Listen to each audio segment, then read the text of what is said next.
সবাইকে নমস্কার। আজকের লাইভ শুরু করছি। আজকের লাইভের বিষয়বস্তু হচ্ছে যে বাচ্চাদের কোন কোন বয়সে কি কি সমস্যা দেখা যায়।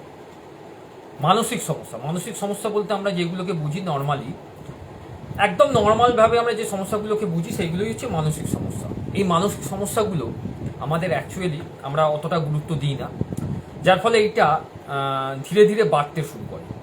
যেমন ধরুন 1 থেকে 5 বছরের বাচ্চাদের মধ্যে দেখবেন খুব রাগ, জেদ, হয়তো খাবার খাচ্ছে না, রেগে যাচ্ছে, কাঁদছে, খুব জিনিসপত্র ছুঁড়ে ফেলে দিচ্ছে, তার সঙ্গে আচরণগত অনেক কিছু পরিবর্তন দেখা যাচ্ছে।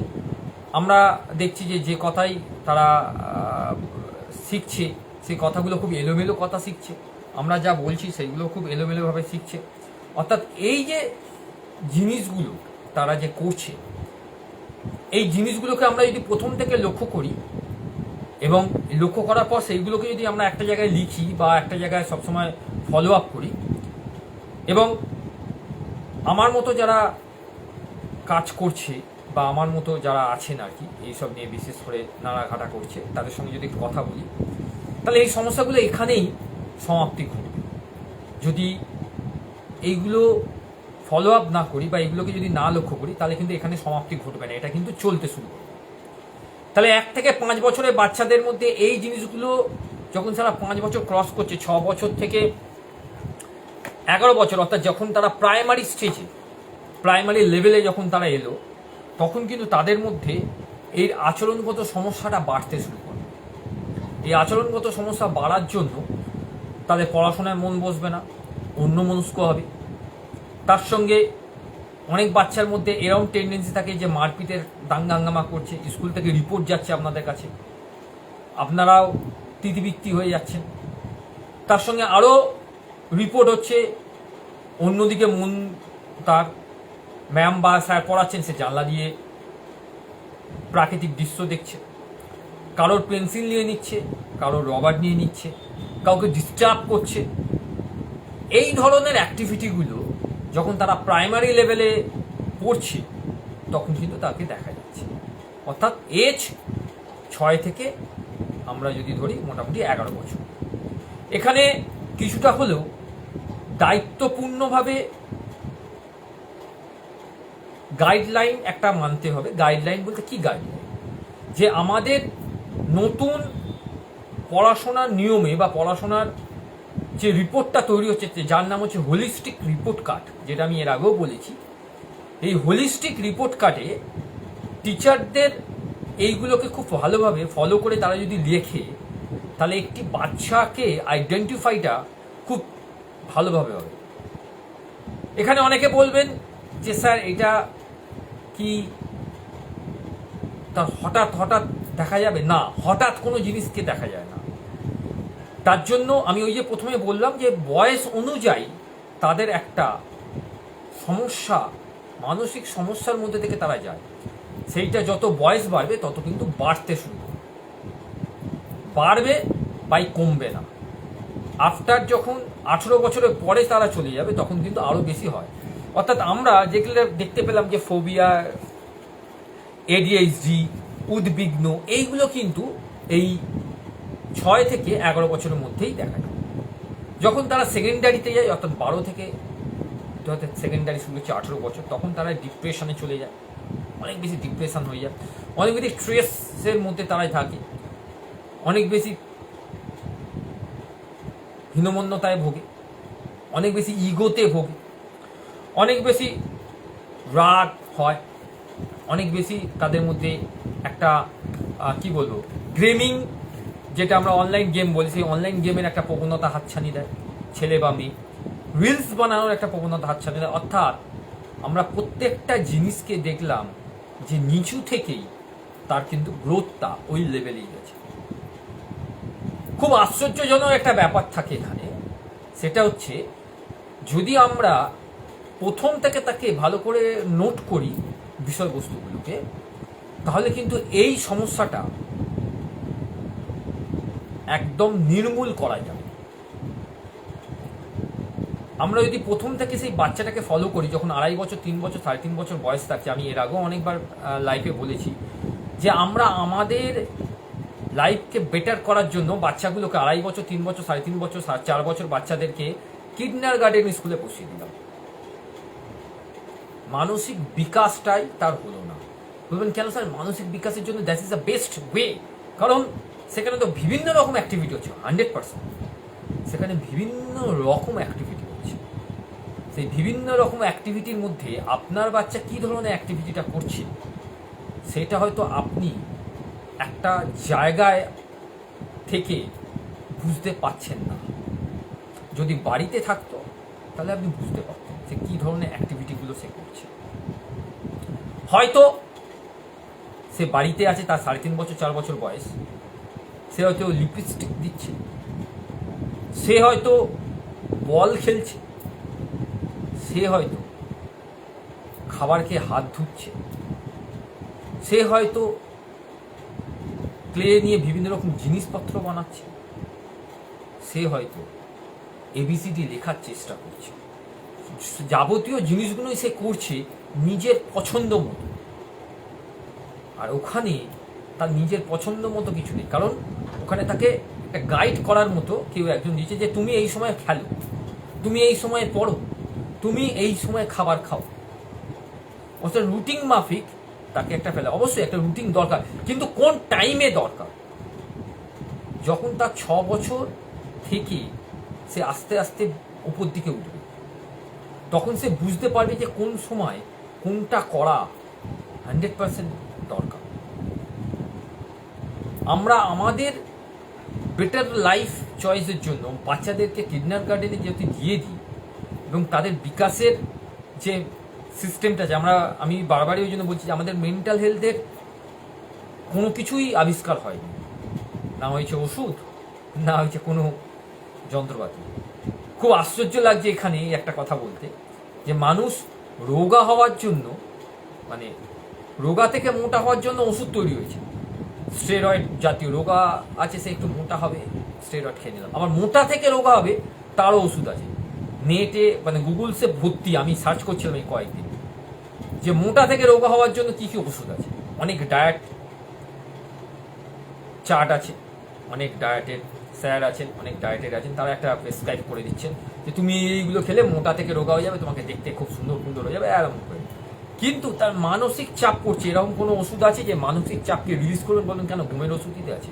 ঘুমের ওষুধ তার মানসিক চাপকে রিলিজ করবে না, সার্টেন একটা টাইমে ঘুম পাড়িয়ে দেবে, তাতে উল্টে মানসিক চাপ বাড়বে, কমবে না। তা মানসিক চাপের কেন কোনো ওষুধ বেরোলো না? কেন মানসিক চাপের কোনো যন্ত্র বেরোলো না? আমাদের ডায়েট, আমাদের শরীরে কত কোলেস্ট্রল আছে, কত মেকানিজম আছে, কত পালস আছে, কতটা কোন বয়সে কতটা আমাদের পেশি মজবুত আছে, কতটা এখনো আমাদের শরীরের চামড়ায় দরকার বা এখনো কতটা দরকার, এর জন্য একটা যন্ত্র তৈরি হয়েছে, সেটাকে ধরলেই আমরা পেয়ে যাচ্ছি। ডায়েট যারা স্যার আছেন বা ডায়েটের যারা চিকিৎসক আছেন, তারা এইগুলো আগে একটা প্রমাণ করে দেখে নেয় যে এইগুলো দরকার, এই অনুযায়ী সেই জিনিসটা হয়। কিন্তু যারা মেন্টাল হেলথ নিয়ে কাজ করছে, যারা সাইকিয়াট্রিস্ট, যারা সাইকোলজিস্ট, যারা আমার মতো লাইফ কোচ, তারা কি দিয়ে মাপবে? তাই বাচ্চাদের মাপার জন্য এই জায়গাগুলো আমাদের দরকার না। এজ ওয়াইজ আমি এই কয়েকদিন ধরে পুজোর ছুটিগুলোতে এজ ওয়াইজ বিভিন্ন রকম, বিভিন্ন এজের, 1 থেকে 5 বছর, 6 থেকে 12 বছর, 12 থেকে 18 বছর, 18 থেকে 30 বছর, 30 থেকে 45 বছর, 45 থেকে 60 বছর, 60 বছরের অ্যাবভ কি কি মেন্টাল কি কি প্রবলেমের মধ্যে থেকে যায় তার সম্পূর্ণ চার্ট আমি তৈরি করে ফেলেছি, সম্পূর্ণ চার্ট। এবং সেই সম্পূর্ণ চার্টকে আপনাদের সামনে আমি খুব শীঘ্রই পাবলিশ করছি, হয়তো এই 2-3 দিনের মধ্যেই পাবলিশ করব। এবং সেইখান থেকে আপনারা বেরিয়ে আসবেন কি করে, সেইখান থেকে আপনারা মুভ করবেন কি করে, তারও রুট ম্যাপ আমি আপনাদের দেবো। ইতিমধ্যেই এই যে এজ ওয়াইজ জিনিসগুলো বললাম, বাচ্চাদের এরকম 24 থেকে 25 রকম টপিক আছে, যে টপিকের মধ্যে দিয়ে বাচ্চারা ADHD, কম কথা বলা, কম পড়াশোনা মনে রাখা, self awareness, self control, self reflections, relationship, তারপর হচ্ছে লিডারশিপ, হোলিস্টিক রিপোর্ট কার্ডের যে আরও 27-28 রকম যে আইটেম, যেগুলো আর বললাম, ইমোশনস আছে, স্ট্রেস আছে, সব কটাই কিন্তু এই হোলিস্টিকের মধ্যে কগনিটিভ বিহেভিয়ারের মধ্যেই ইনক্লুডিং। সেই কগনিটিভ বিহেভিয়ার থেকে আমরা বাচ্চাদেরকে কিভাবে মুভ করব, বাচ্চাদেরকে কি সুন্দর একটা সমাজ দেবো, কি সুন্দর একটা লাইফ দেবো, সেটাই আমার মিশনের নাম দেওয়া হয়েছে। সেই মিশনটারই নাম আমি দিয়েছি মিশনস ব্যালেন্স মাইন্ড ইন্ডিয়া। অর্থাৎ আমরা যদি ছোট বয়স থেকেই বাচ্চাদেরকে মাইন্ডটাকে ব্যালেন্স করাটা শিখিয়ে দিই, তাহলে আগামী দিনে যখন তারা আরও বড় হয়ে উঠবে, তাদের মাইন্ড এত ব্যালেন্স থাকবে যে তারা খুব সহজেই ক্লিক করতে পারবে যে কোনটা আমার ক্ষেত্রে গ্রহণযোগ্য, কোনটা আমার ক্ষেত্রে গ্রহণযোগ্য নয়। অর্থাৎ পজিটিভ এনার্জিটা কতটা আমার ক্ষেত্রে গ্রহণযোগ্য, কোনটা নেগেটিভ এনার্জি যেটা আমি হিল করে দেবো, যেটা আমি মাথা থেকে বাড়ি করে দেবো, সেটা হচ্ছে নেগেটিভ এনার্জি। অর্থাৎ আমরা আমাদের সার্কেলের মধ্যে এই জিনিসগুলোকে আমরা কাজ করতে পারি। খুব আশ্চর্য লাগছে, কয়েকটি ব্যাপার আপনাদের সঙ্গে শেয়ার না করে পাচ্ছি না। দীর্ঘদিন আমি নেট ঘাঁটছি, মানে ইন্টারনেট সার্চ করছি, বিভিন্ন রকম জায়গা সার্চ করছি, বিভিন্ন রকম মানুষের সঙ্গে কথোপকথন হচ্ছে, বিভিন্ন রকম জায়গা থেকে দেখতে পাচ্ছি যে কিছু কোম্পানি আছে বা কিছু মানুষজন আছে, তারা নিজেদের প্রফিটের কথা এতটাই ভাবছে, যেখানে কিছু সংখ্যক মানুষ সেখানে ভিড় করছে নিজেদের প্রফিটের কথা ভেবে। যে কোনো কোম্পানির ক্ষেত্রে হতে পারে, যে কোনো প্রোডাক্টকে তারা ডেলিভার করছে মানুষের কাছে, এবং সেই প্রোডাক্টগুলো হেলথ রিলেশন হতে পারে, বিভিন্ন রকম ফেস রিলেশন হতে পারে, বিভিন্ন রকম বডি রিলেশনস হতে পারে। সেই প্রোডাক্টগুলো তারা কিনছে, খাচ্ছে, মাখছে, ইউজ করছে, এবং এতে কোম্পানির অনেক বেশি প্রফিট হচ্ছে অবশ্যই, এবং তারও প্রফিট হচ্ছে অবশ্যই। That is the chain system. কিন্তু আলটিমেটলি ভাবে সমাজের কি কোনো প্রফিট হচ্ছে এতে? আমরা যদি সমাজের দিকে তাকাই, আমি তো আমার আখেরটাকে গুছিয়ে দিলাম, সমাজ কি পেল এতে? তাহলে এই ধরনের কার্যকলাপগুলো যদি আমাদের ভেতর থেকে বিবেককে না জাগ্রত করতে পারি, কখনোই বন্ধ হবে না। কারণ আমরা আমাদের সমাজের ভেতরেই এক ধরনের মানুষকে সবসময় সাপোর্ট করে দিচ্ছি এই সব বিষয়ের জন্য। আমাদের ভেতরে একবারও সেই ট্রিগারটা হচ্ছে না যে দিন আনা দিন খাওয়া মানুষেরা আমরা যে জিনিসটাকে দেখাচ্ছি বা বলছি সেটা ইউজ করতে পারবে তো, তাহলে সম্ভব হবে তো? তাহলে সেই রকম ব্যাপার স্যাপার তো সমাজের মধ্যেই ঘটছে, যে যেরকম ভাবে করতে পারে, যে যেরকম ভাবেই করতে পারে। আবার অনেক মানুষ আছে যারা খুব সহজেই সমাজের সঙ্গে মিশে গিয়ে সমাজের ভালো করার, ভালো নয়, কল্যাণ ভালো বা নিজের ভালো বা সমাজের ভালো, এইসব কোনো কথাই বলছি না, সে তার নিজের কর্মটাকে পারফেক্ট করছে। আমরা গীতাতেই বলেছি যে কর্ম করে যাও, ফলের চিন্তা করো না।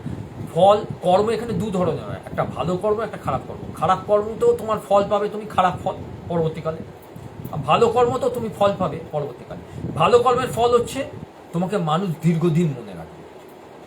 কিভাবে মনে রাখবে? তোমার কাজ দিয়ে মনে রাখবে। তুমি একদিন পৃথিবী ছেড়ে চলে যাবে, কিন্তু তোমার কাজটা রয়েই যাবে।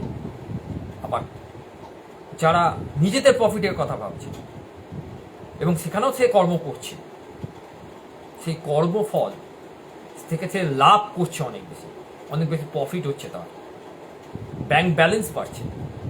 সে যখন পৃথিবী ছেড়ে চলে যাবে তখন সেই কর্মফলই, অর্থাৎ ব্যাংক ব্যালেন্সই এবং কর্মফলের জন্য তাকে মানুষ মন থেকে মুছে দেবে। কারণ সেখানে নেট ফলটা জিরো। গীতা বলুন, রামায়ণ বলুন, মহাভারত বলুন, প্রত্যেকটা জায়গাতে এর সুন্দর করে ব্যাখ্যা দেওয়া আছে। এতটাই সুন্দর ব্যাখ্যা দেওয়া আছে যারা এইগুলো পড়াশোনা করে তারা বুঝতে পারে। যাই হোক, আজকে সারাটা দিন যদি আমি কারোকে আঘাত করে থাকি তার জন্য আই এম সরি। সরি সেই সব মানুষের কাছে যদি আমার কথাতে সে দুঃখ পেয়ে থাকে। সরি নিজের কাছে যদি আমি কাউকে দুঃখ দিই। সরি ইউনিভার্সের কাছে যে আমি খুব দুঃখিত হয়ে গেছি। আই ফরগিভ মি, আমি ক্ষমা প্রার্থী সেই সব মানুষের কাছে যদি আমার দ্বারা সে দুঃখ পেতে পারে। আমি ক্ষমা প্রার্থী আমার কথার জন্য, আমি ক্ষমা প্রার্থী ইউনিভার্সের কাছে। ইউনিভার্স তুমি আমার ক্ষমা, থ্যাংক ইউ ইউনিভার্স, এই কারণে যে তুমি আমার বাড়ির পরিবারের লোকজনকে ভালো লেগেছো। থ্যাংক ইউ ইউনিভার্স, তুমি আমাকে ভালো লেগেছো। থ্যাংক ইউ ইউনিভার্স, তুমি আমার চোখগুলোকে ভালো লেগেছো। থ্যাংক ইউ ইউনিভার্স, তুমি আমার নাকের নিঃশ্বাস প্রশ্বাস যে নিচে তার সিস্টেমটাকে ভালো রেখেছো। থ্যাংক ইউ ইউনিভার্স, তুমি আমার কানটাকে অনেক বেশি ভালো করে রেখেছো এবং কানের দিয়ে যে শুনছি সেটাকে আরও বেটার করেছো। থ্যাংক ইউ ইউনিভার্স, তুমি আমার পরিবারের প্রত্যেকটা সদস্যকে ভালো রেখেছো। থ্যাংক ইউ ইউনিভার্স, তুমি আমার ছেলে মেয়েদের ভালো রেখেছো। থ্যাংক ইউ ইউনিভার্স, তুমি আমার মা বাবাকে ভালো রেখেছো। থ্যাংক ইউ ইউনিভার্স, তুমি আমার প্রত্যেকজন যে লাইভ দেখছে, যারা আমার ফেসবুক বন্ধু আছে তাদেরকে ভালো রেখেছো। আই লাভ ইউ ইউনিভার্স, এই কারণে যে আমি তোমাকে ফিল করছো যে আই লাভ ইউ ইউনিভার্স, যে তুমি কারোর কোনো ক্ষতি করছো না, সে খারাপই হোক বা ভালোই হোক। আই লাভ ইউ ইউনিভার্স, আমরা সবাই একে অপরের মধ্যে সেই ভালো মানুষটাকে খোঁজার চেষ্টা করব। আই লাভ ইউ ইউনিভার্স, রাগ হিংসা সব কিছু ত্যাগ করে সুন্দর একটা পরিবেশ তৈরি করার চেষ্টা করব। আই লাভ ইউ ইউনিভার্স, এই কারণে যে মানুষের সঙ্গে মানুষের যে মত পার্থক্য, যেটা যে কোনো বিষয় নিয়ে হোক না কেন, সেটা একদিন না একদিন সমাপ্তি ঘটবে। তার জন্য আই লাভ ইউ। আমি খুব ভালো আছি, খুব ভালো আছি, ভীষণ ভালো আছি, খুব ভালো আছি, খুবই ভালো আছি, খুব ভালো আছি, খুব ভালো আছি, খুব ভালো আছি, খুব ভালো আছি, খুব ভালো আছি, খুব ভালো আছি, ভীষণ ভালো আছি, খুবই ভালো আছি, খুব ভালো আছি। আজকের লাইভ শেষ করার আগে একটা ছোট্ট মেসেজ বলবো না, এটা মেসেজ বলাটা ঠিক হবে না, একটা ছোট্ট বিষয় আপনাদেরকে বলে রাখি। প্রতিদিনই লাইভ করবো, কালকেও আবার লাইভ করছি। আপাতত লাইভটা কন্টিনিউ আবার এসে গেছি পুরোনো ফর্মে বলতে পারেন, কারণ পুজোর ছুটি কেটে গেছে, অনেকটা রিল্যাক্স হয়ে গেছে, অনেকটা পড়াশোনার মধ্যে থেকে নিজেকে তৈরি করে নিতে পেরেছি। আবার তৈরি হয়ে আবার নতুনভাবে নতুন উদ্যমে আসতে পারছি আপনাদের সাথে। যদি পরবর্তীকালে আমি কোনো জায়গায় লাইভ এরকম সেমিনার করি বা লাইভ এক ধরনের অ্যাওয়ারনেস বলুন, ওয়েবার বলুন, যাই বলুন না কেন আমরা করি, আপনারা আমার সঙ্গে থাকবেন তো, আসবেন। আমি এটা আপনাদের কাছে একটা অনুরোধ রাখবো, যদি আমার এই ভিডিওটা সবাই শেষ অবধি থেকে দেখেন বা লাস্টেরটায় যদি কেউ শোনেন, তাহলে অবশ্যই আমার মতামত দেবেন যে কারা কারা আসতে চাইছে। যদি বলেন রেজিস্ট্রেশন বলুন বা টিকিটই বলুন, সেটা হয়তো একদিনের এবেলা আর ওবেলার যে চা খান আপনারা বাইরে, সেই চায়ের প্রাইস থাকে, বলে দিচ্ছি 25 রুপিস। কারণ জাস্ট হল ভাড়ার জন্য যে ভাড়া যেটা লাগবে সেটাই আমি নেব। এখনই আমি এটা বলতে পারছি না যে কবে করবো, কিন্তু 2026 একদম নিউ সেশনে করার চেষ্টা করবো, কিন্তু করার চেষ্টা করবো না, করবো। আমন্ত্রণ রইল আপনাদের, কারা কারা আসবেন অবশ্যই আমাকে হোয়াটসঅ্যাপ করুন, অবশ্যই কমেন্টে লিখুন, রিপ্লাই করুন ফেসবুকে, সবাই দেখুন, ভালো লাগবে। সবাই ভালো থাকছেন, সুস্থ থাকছেন, শুভরাত্রি।